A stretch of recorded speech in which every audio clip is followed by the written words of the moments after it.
Amigos, ¿qué tal? Gracias por acompañarnos una vez más aquí en el canal. En la producción, como saben, me acompaña Daniela Arnal Bacalao. Y quiero contarles que este viernes 26 de junio, el Consejo de Derechos Humanos de la ONU en Ginebra celebra una sesión estratégica sobre Venezuela. Esta semana, nuestro país vuelve a estar en el centro de una discusión clave en el Consejo de Derechos Humanos de las Naciones Unidas. Pero mientras tanto, algunos hablan de una etapa de normalización tras los cambios políticos de los últimos meses, del 3 de enero en particular. Organizaciones de derechos humanos advierten que el aparato represivo del régimen sigue estando intacto. Y esta semana, la plataforma Justicia y Verdad ha lanzado una campaña para pedir que la comunidad internacional no deje de mirar lo que ocurre en el país y mantenga esa atención, esos ojos sobre la situación de los derechos humanos. No podemos, digamos, bajar la guardia, ¿no? En ese sentido. Pero ¿por qué las organizaciones defensoras de derechos humanos creen que el mundo no puede bajar la guardia y qué está en juego en las próximas decisiones que tomará las Naciones Unidas? Para conversar sobre este tema, hoy nos acompaña Mario D'Andrea. Él es abogado, defensor de derechos humanos, ex miembro de la Oficina del Alto Comisionado de las Naciones Unidas para los Derechos Humanos en la Misión Técnica en Perú y miembro de la organización Civilis. Bienvenido, Mario. Y también nos acompaña Yendri Velázquez, quien es defensor de derechos humanos, miembro de Amnistía Internacional de Venezuela y, como recordarán, lamentablemente, Yendri, además de ser activista, ha sido víctima de represión transnacional con ese atentado terrible que sufrió en Bogotá, ese intento de sicariato que sufrió junto con Luis Pecha Arteaga. Pero gracias a los dos, Mario, Yendri, gracias por acompañarme en esta conversación del día de hoy tan importante. Y creo que hay que recordarle a la gente, porque este tema de los derechos humanos está como muy presente cuando ocurren estas cosas, cuando ocurren estas sesiones, cuando hay grandes protestas, grandes hitos, ¿no? Dentro de nuestra vida política del país, pero luego la gente como que se olvida, continúa con su vida y se olvida. Y es muy importante que eso no pase, sobre todo en el marco de lo que va a ocurrir este viernes. Bienvenidos y gracias por acompañarnos y cuéntanos por qué es tan determinante, ¿no?, lo que puede ocurrir este viernes. Mario. Bueno, gracias, María Alesia. Es un gusto estar aquí con Yendri, que es un gran amigo. Y en efecto, como tú dices, es importante que siempre estos espacios existan. Quizás uno en el día a día que está levantándose, trabajando, yendo a hacer sus cosas, sienta que eso es muy lejano. Pero son estos espacios donde se pueden visibilizar estas inconsistencias que está llevándose en la práctica. Por ejemplo, ahorita estamos en un proceso de reforma del Tribunal Supremo de Justicia donde hay 561 postulados. Pero si miramos algunos nombres de esos 561 postulados, tenemos a Catherine Harrington, que fue ex fiscal del Ministerio Público. Tenemos a Aimé Nogal, que fue una de las rectoras del Consejo Nacional Electoral, que ahora se postula a magistrada, pero sabemos que Aimé Nogal fue una de las que declaró a Nicolás Maduro como presidente electo el 28 de julio.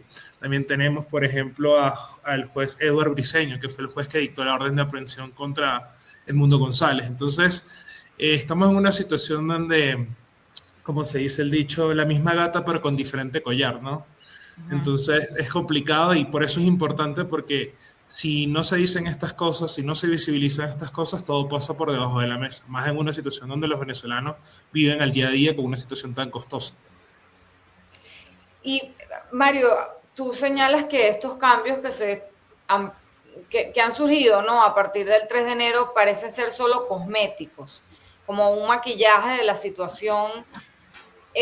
Pero ¿cómo se puede enfrentar eso? ¿Cómo se puede exigir que los cambios sean verdaderamente estructurales y no todo eso que estás mencionando es gravísimo, ¿no? Que estas personas que forman parte del aparato represor estén también dentro de esta nueva era o este nuevo aparato político?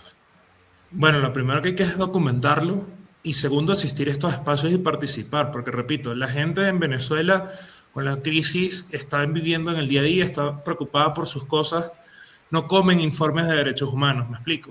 Entonces, Claro. los defensores de derechos humanos tenemos la obligación de documentar y denunciar estos espacios y construir memoria.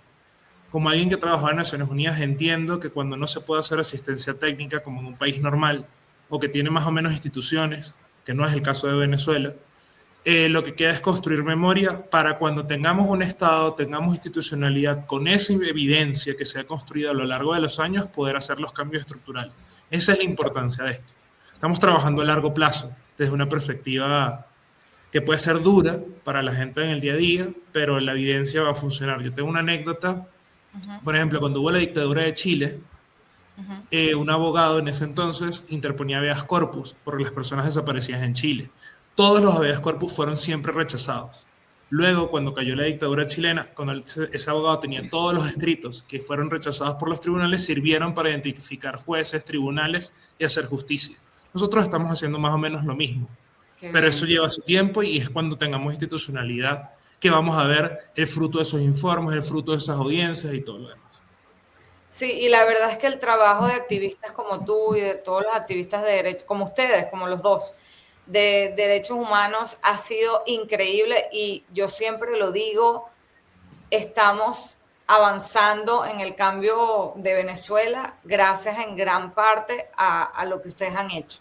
Porque ni siquiera, yo recuerdo que en una entrevista una vez Luis Carlos Díaz, quien es periodista y también, como saben, activista de derechos humanos y trabaja en todo esto, yo le preguntaba, pero luego del informe de la Fact Finding Mission, que ya vamos a hablar más de eso, pero cuando salió el primer informe que hablaba ya abiertamente de torturas, de violaciones de lesa humanidad, de crímenes de lesa humanidad, etcétera, yo le decía, pero no puede ser. Él me decía, es el único país de América Latina que tiene esto ocurriendo en este momento. Yo le decía, pero no puede ser. Cuba no tiene un caso abierto así, no tiene. Y me decía, no, porque no hicieron ese trabajo. Todo ese trabajo que ustedes han hecho, que para mucha gente no sirve porque las instancias internacionales no sirven, porque la justicia nunca llega, porque sí ha servido. Y ha servido para eso, para decirle al mundo, sí, se cometen torturas, se cometen crímenes de lesa humanidad, es demasiado importante. Así que bueno, aprovecho para felicitarlos porque es demasiado importante el trabajo que hacen. Pero Yendri, quería preguntarte a ti, como víctima, tu caso es estremecedor, como decía al principio, un atentado sicarial en Bogotá tras haber sido perseguido en Caracas.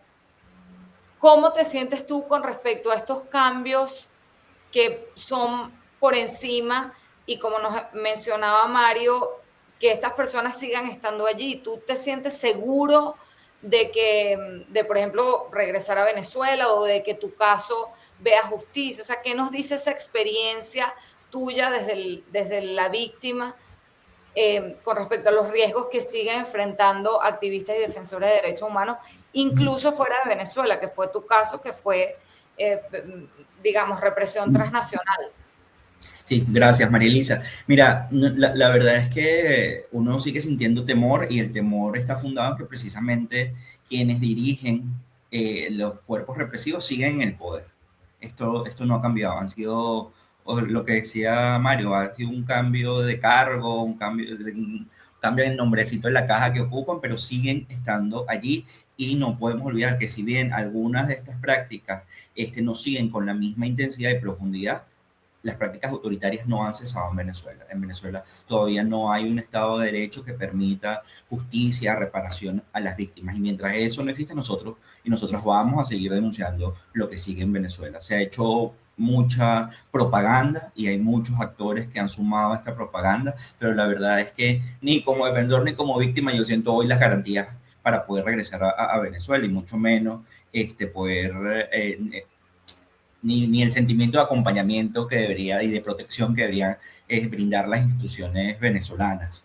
Y sé que como yo hay miles de personas que claro que tenemos toda las ganas y la intención de regresar y de estar en el país, de poder hacer el trabajo que estábamos haciendo, acompañar a la gente, pero mientras no existen garantías reales y mientras hoy haya un aparato propagandístico que además trasciende la frontera venezolana, para invisibilizar la grave crisis de derechos humanos que sigue sucediendo, los elevados costos, el imposible acceso al agua, los cortes de luz, pero también que siguen sucediendo las torturas, las desapariciones. Todavía hay gente que está en situación de desaparición forzosa y el Estado no responde. Se han hecho una y otra vez promesas de liberación de las personas presas políticas y todavía hay más de 300 personas que siguen allí. Vemos familiares acampando fuera en la embajada de los Estados Unidos, acampando fuera de las cárceles, esperando que se cumplan las promesas de que son los mismos que los metieron presos, que tienen la responsabilidad hoy de liberarlos y todavía esto no se ha cumplido.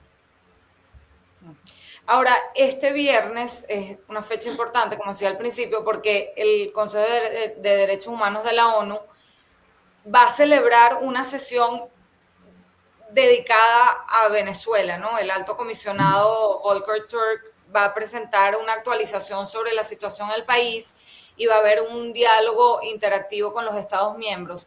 Pero, ¿qué está en juego en esta sesión? Porque es importante seguir alzando la voz. ¿Hay posibilidad de que la misión de determinación de hechos la cancelen o se acabe? ¿Cuál es la perspectiva para este viernes y qué es lo que se le pide a la gente, Mario? Bueno, primero es importante distinguir, ¿no? O sea, si bien el Consejo de Derechos Humanos es el órgano interestatal donde responde el Consejo a Volker Turk, le rinde cuentas al Consejo, la misión independiente de determinación de los hechos es un mecanismo distinto que no depende de la oficina. Okay. Entonces, lo que pase en la sesión de junio no tiene nada que ver necesariamente con la sesión de septiembre, que es la que va a hablar sobre la Fact-Finding Mission. Dicho esto... Disculpa que te interrumpa. Esa sesión de septiembre es como la hemos visto ya otras dos que ellos han hablado, que han, sí, en los informes que han dado, ¿no? Correcto, 2 veces o 3. Correcto. Bueno, 4 en realidad. Llevan desde 4, exacto. Desde el 24 fue la primera, ¿no? En septiembre del 2019 fue la primera. Ah, ok. Ahí abrieron, pero, ok, yo recuerdo, recuerdo cuando hablaron de crímenes de lesa humanidad y ese informe como el más duro, creo que fue en septiembre del 24. Sí, van varios informes, pero en efecto, en septiembre es que se toca ese tema. Pero ¿cuál es la relevancia de esto? Es como el preludio, ¿no? Es el preámbulo a lo que viene. Además, va a ser una sesión importante porque es, digamos que la más fuerte en relación después del 3 de enero, ¿no? Y, de nuevo, yo creo que la oficina va a reconocer parte de los avances, aun cuando sean superficiales, que ha hecho el Estado venezolano. Primero porque es Naciones Unidas y le toca en ese diálogo interactivo que tiene con el Estado. O sea, es parte de su labor. Su labor principal es acompañamiento y defensa de derechos humanos por asistencia técnica. Y por algo hay un equipo en el terreno a pesar de las dificultades que hubo después del 2024.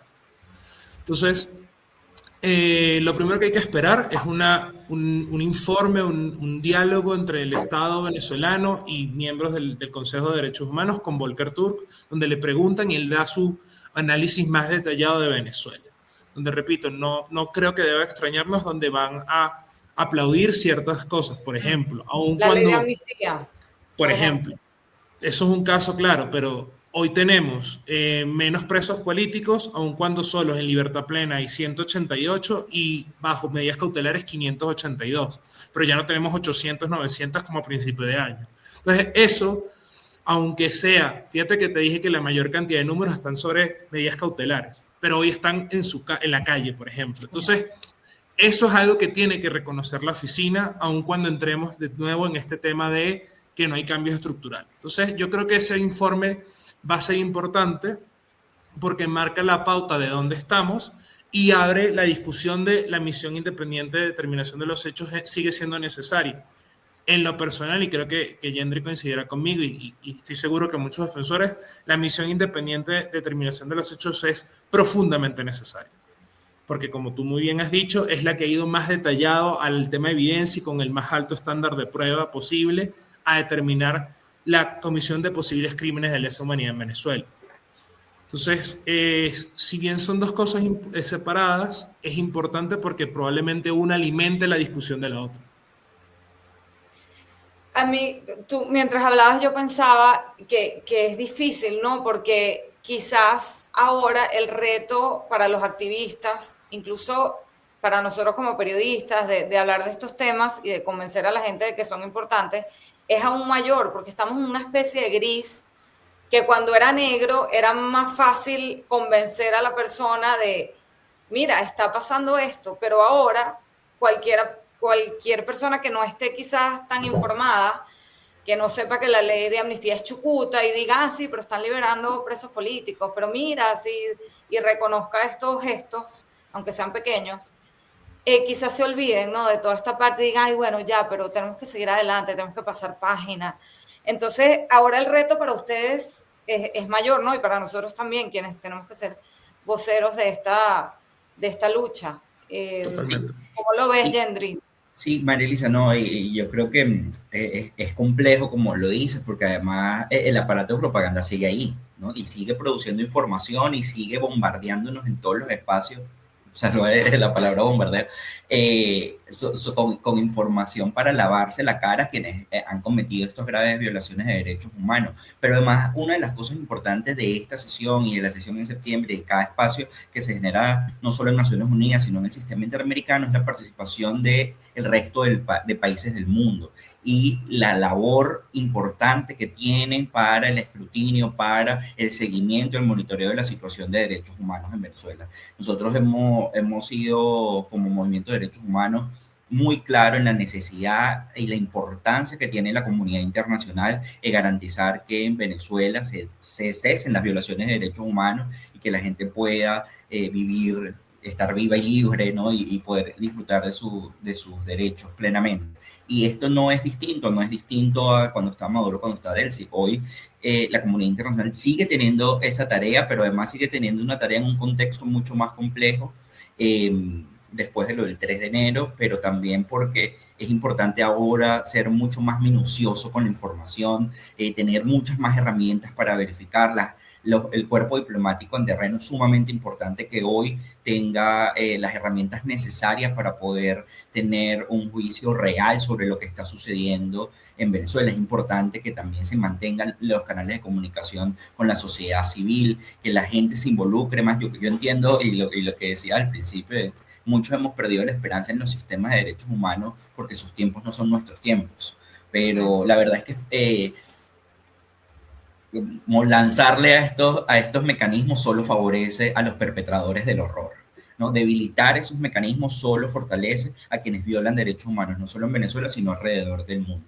Es por eso que si bien hay algunas mejoras que hacer con sus respuestas, con sus tiempos, es necesario la participación de la sociedad civil, de los países, continuar allí para poder establecer respuestas más eficaces que atiendan las crisis que hoy estamos viviendo. Y con respecto a esas sesiones es eso. Hoy el resto del mundo tiene una responsabilidad clara en todos los mecanismos diplomáticos que se puedan ejercer para que el gobierno interino de Delcy, quien esté ocupando el gobierno de aquí en adelante, cumpla en materia de derechos humanos, cumpla con las recomendaciones que ya se han dado, cumpla con estos informes, con las investigaciones que se sugieren desde la misión, pero también desde la oficina del alto comisionado y cualquier otro mecanismo activo sobre Venezuela. Mario, ¿querías agregar algo con respecto a eso? Bueno, lo que pasa es que, como yo dije, yo creo que ahorita estamos trabajando a largo plazo, ¿no? O sea, el haber podido trabajar dentro de la oficina del alto comisionado en Perú te da una perspectiva desde adentro del monstruo. Y entiendes que sin un Estado al cual hacerle cooperación técnica y con el cual tener un intercambio, es difícil mucho de lo que nosotros estamos pidiendo. Y como dice Gendry, si bien hay muchas críticas a estos sistemas y a estos organismos, debilitarlos solo favorece a los perpetradores porque al final solo se cuentan ellos la misma historia. Por darte un ejemplo, en enero tenemos el examen periódico universal, en enero del 2027 tenemos el EPU para Venezuela. Y ese que es otro mecanismo de evaluación de los estados, cuenta con 3 documentos esencialmente, que dice la sociedad civil, más la Defensoría del Pueblo, que ya sabemos que la Defensoría del Pueblo venezolano no es independiente e imparcial, incluso ha sido rebajada con base en los principios de París. 2, ¿qué dice el Estado venezolano? Y 3, ¿qué dice la ONU? Entonces imagínate si quitas a la sociedad civil, es nada más la ONU y que es debilitada, especialmente en un caso como el venezolano, y el Estado. Entonces es importante que participemos absolutamente, hay que seguirlo haciendo. Yo sé que la crisis en Venezuela, los precios, los servicios, no se resuelven con un informe, pero el día que tengamos una institucionalidad para que Yendri y todas las demás personas tengan justicia, que tengamos institucionalidad para cuando, por ejemplo, se le pregunte a la Fiscalía cuántas personas han sido beneficiadas de la ley de amnistía, no solo te diga un número general de 8.500 personas, no te haga una lista clara. Cuando tengamos eso, allí es que el sistema en la práctica va a responder mucho más rápido a las necesidades de los venezolanos, porque va a poder estar más en el día a día, va a poder tener un diálogo más claro con las instituciones venezolanas. Entonces, es importante participar, pero yo creo que en este contexto, trabajar en los grises, como tú dices, María Alesia, pero sobre todo pendiente del futuro para poder construir esa institucionalidad que nos permite responder de manera más eficaz. Sí, y no solo fortalece al régimen, digamos, debilitar estas instituciones o quitarle mérito a estas instituciones, sino también es un poco quitarle importancia a sacrificios tan grandes como, por ejemplo, los testimonios de las víctimas, lo difícil que es para las víctimas decir yo voy a contar mi caso, con lo difícil que es. Yendri, quisiera que, bueno, me comentaras algo sobre esto, porque tú lo has vivido en primera persona, tú has contado tu caso con lo doloroso que eso puede ser de revivir lo que ha sido, igual con muchos otros presos políticos, personas que han sido torturadas. Entonces, el sacrificio tan grande que hacen esas víctimas para poner su caso ahí, que al final es por el bien de todo el país, yo creo que lo mínimo que puede hacer el común de la gente es, bueno, creer, seguir apoyando estas iniciativas y tener confianza en que aunque sea a largo plazo, algo se va a lograr. Yendri, cuéntanos un poco eso en primera persona, qué tan difícil es para una víctima y ha sido para ti contar tus casos. Y ya desde antes, no solo con el atentado, sino como activista LGBTIQ+, que era lo que tú realmente hacías. Si no me equivoco, a ti te detienen saliendo en Maiquetía justamente porque ibas a denunciar estos casos en un organismo internacional. Un 3 de agosto. Sí, el 3 de agosto, que es una fecha complicada de olvidar, pero ahí hay un tema, lo decía también Luis Carlos, y lo dice siempre cada vez que puede, que es que cuando a ti te desaparecen, todos los días es el día que te desaparece. Y cuando nos toca repetir el testimonio, uno lo revive en el cuerpo. Es una sensación que es muy compleja explicarlo, pero cada víctima, como tú lo dices, los padres de los chamos que fueron asesinados en 2014, los familiares de las personas detenidas, hoy quienes están escarcelados, Jesús Armas, Freddy Superlano, pero también familiares como la hermana de Mirlendri, que les ha tocado repetir una y otra vez su testimonio para pedir. La señora Carmen Navas, que estuvo en cada uno de los centros de reclusión pidiendo por su hijo y repitió también hasta el cansancio en los medios de comunicación, con entrevistas, con la defensora del pueblo. Rosa Araujo, que ha recorrido el mundo entero por el asesinato. Y que bueno, de hecho, con Rosa y Geraldine está el caso en Argentina. Entonces tú ves que ahí hay un dolor que uno revive cada vez que cuenta su historia, pero también ser escuchados por estos mecanismos genera un poco de reparación en uno mismo. Saber que uno está aportando a construir un camino hacia la justicia, que sabemos que lamentablemente no va a ser mañana, pero que va a llegar.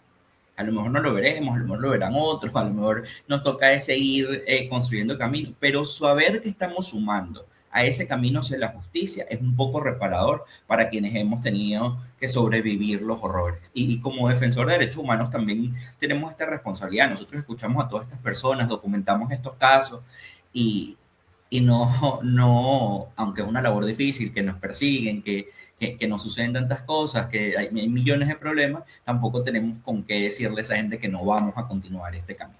Aquí hay un compromiso por el país, con la dignidad de la gente, en seguir, en fortalecer los mecanismos que haya que fortalecer, en hacer el trabajo que haya que hacer para que algún día haya justicia y que no se repitan los horrores. Porque además, lo decía Mario hace rato también, todos estos informes larguísimos, todas estas declaraciones son hoy el testimonio vivo de lo que está sucediendo. Y va a ser uno de los mecanismos que nos va a servir para recordar el horror, pero también para que ese horror no se repita más nunca en nuestro país.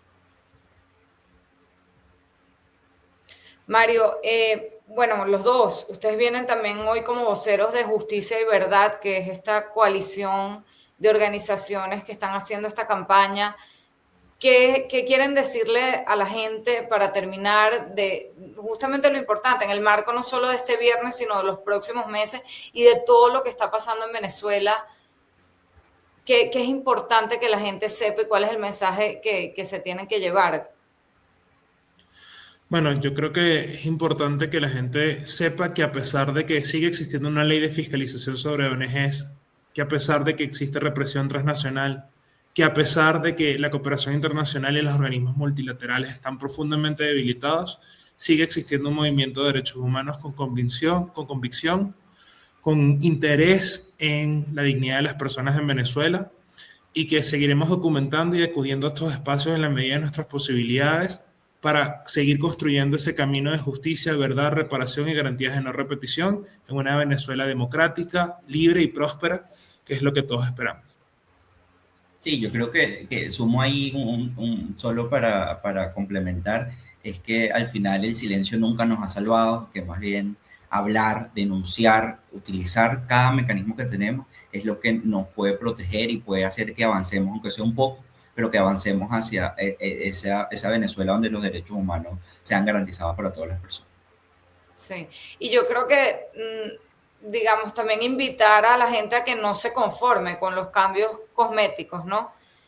No aceptar que, por ejemplo, estas cosas que está pasando con esa reforma del sistema judicial, no aceptar nombres como estos que Mario mencionaba al principio, porque han sido parte del aparato de la dictadura, ¿no? Y yo creo que exigirle eso a la gente, ¿no? Que aunque no seas activista desde tu propia trinchera, tribuna, puedas tener un poco de resistencia, ¿no? También a lo que está ocurriendo y no conformarse.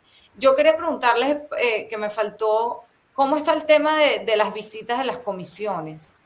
Creo que es importante exigir que el Estado pueda visitar de forma libre, perdón, que estas instituciones puedan, estas organizaciones y misiones puedan visitar de forma libre e irrestricta al país para poder llevar a cabo estos informes, ¿no? Que han tenido muchísimas dificultades. No sé cuál es el estatus de eso, Mario, en este momento. Bueno, la CDH, que hay audiencia sobre Venezuela el 6 de agosto, Ajá, ha pedido reiteradamente visitar el país. La misión también ha pedido reiteradamente visitar el ajá. país. Y no les permiten. No se les permite. Honestamente, esas visitas tampoco son el del 100% libres, porque tienes que tener un acuerdo con el Estado y el Sí, Estado sabe a dónde vas. Pero, por ejemplo, cuando fue Michelle Bachelet, que en ese entonces era la oficial del alto comisionado, pudo reunirse con víctimas, pudo reunirse con defensores. Eso sería importantísimo. Y además algo que es muy valioso de las visitas, ¿no? Que es que permiten contrastar lo que dice el Estado desde afuera, allá en Ginebra, cuando se reúne, con lo que dice el Estado y las instituciones y el personal público dentro de Venezuela. Que eso sí, también sería importantísimo, porque recordemos que también las víctimas son dentro del sistema público venezolano. También hay muchísimas personas allí que no tienen garantizados sus derechos a un trabajo digno, no tienen garantizados a sus servicios básicos, agua, luz, etcétera. Y esas voces también son importantes que quizás no pueden ir a estos espacios porque tienen que conservar su trabajo dentro de Venezuela, ¿no? O están en riesgo dentro de Venezuela. Entonces, las visitas son fundamentales. Ojalá se puedan dar, sea con la misión o sea con incluso organismos de tratados pueden ir o la misma Comisión Interamericana puede ir. Pero de nuevo, yo creo que para eso necesitamos que haya una institucionalidad e incluso una presión de los que llevan las batutas a partir del 3 de enero, ¿no? Pero bueno, también ellos no se destacan necesariamente por recibir visitas internacionales a su sistema interno. Entonces en ahí yo lo Estados veo un Unidos poco. no entran esas visitas. En Estados Unidos. A ver, por ponerte un caso, Guantánamo es algo que la Ah, comisión ha bueno, querido ir y no ok. puede ir, por darte un caso. Entonces yo no veo tampoco a Estados Unidos presionando al gobierno interino de Venezuela ni recibe esta visita, ¿sabes? Ok, Entonces, ok, eso es importante saber. Justo iba a preguntarte ya para terminar, porque sé que tienen que irse. Ustedes, como parte de esta iniciativa Justicia y Paz, están dirigiendo o han tenido iniciativas directas hacia el gobierno de Estados Unidos, hacia la administración Trump, con respecto a estos temas de derechos humanos. Sí, sí, sí, se han hecho incidencia ya en Estados Unidos. No es fácil, no es fácil, pero, y tampoco es muy seguro, por ende no voy a entrar en detalles por eso, pero sí, sí se está tratando de hablar con ellos, pero no es Sí, tan sencillo. y además no solo con los Estados Unidos, que sabemos el rol fundamental que juega hoy, pero hay que recordar también que el resto de los países tienen una responsabilidad clara. No es solo el tema de, bueno, de abrir sus petroleras, en el caso de Italia y España, por ejemplo, que Eni y Repsol están en territorio venezolano. Ellos también tienen una responsabilidad con los derechos humanos y con la comunidad internacional de hacer cumplir algunas garantías en el país, y por eso también todas las rondas de incidencia que hacemos de las organizaciones de la sociedad civil también están dirigidos a esos países, a Europa, a Latinoamérica, que se impulse hoy un diálogo mucho más sincero, y que recordar que también vamos a ver en estos meses a los representantes del Estado venezolano participando en estas comisiones, en estas discusiones en Ginebra, en distintas partes del mundo, pero hay que recordar que esas conversaciones no es lo mismo que permitir una visita in loco, una visita a Venezuela, donde la misión, la oficina del alto, además que debería garantizar todo su personal en terreno, pueda tener acceso a víctimas, a cárceles, a hospitales, a funcionarios públicos. Así es. Muchísimas gracias a los dos. Yendri, defensor de derechos humanos, lo encuentran en X como Yendri B, iba a decir Yendrive, pero Yendri B. Y Mario D'Andrea, abogado de Civilis y, bueno, defensor de derechos humanos, ex miembro de la Oficina del Alto Comisionado también en Perú, y, bueno, expertos, como ya escucharon, en todo este tema. Les agradezco mucho su trabajo. Yendri, me alegra verte bien, recuperado. Sé que ha sido una recuperación larga, pero que sigues ahí batallando, y te veo muy bien, y me alegro muchísimo que estés vivo y que estés bien. Yo también me alegro de estar vivo. Nos Claro que sí. alegramos. Seguimos muy pendientes en tu caso. 8 meses ya cumplieron del atentado. 8 8 meses. meses. Sí, increíble. Les mando un abrazo, y bueno, seguiremos muy pendientes sobre todo lo que pase este viernes. Gracias Gracias por a ti estar por el con espacio. nosotros. Un Chao. abrazo. Chao, hasta luego. Bueno, amigos, muchísimas gracias por conectarse el día de hoy. Recuerden suscribirse al canal de YouTube. Recuerden darle a la campanita para que les avise cuando tenemos un nuevo video. Y nos vemos la semana que viene. En la producción estuvo Daniela Arnal Bacalao. Nos vemos la próxima. Un abrazo. Chao, chao.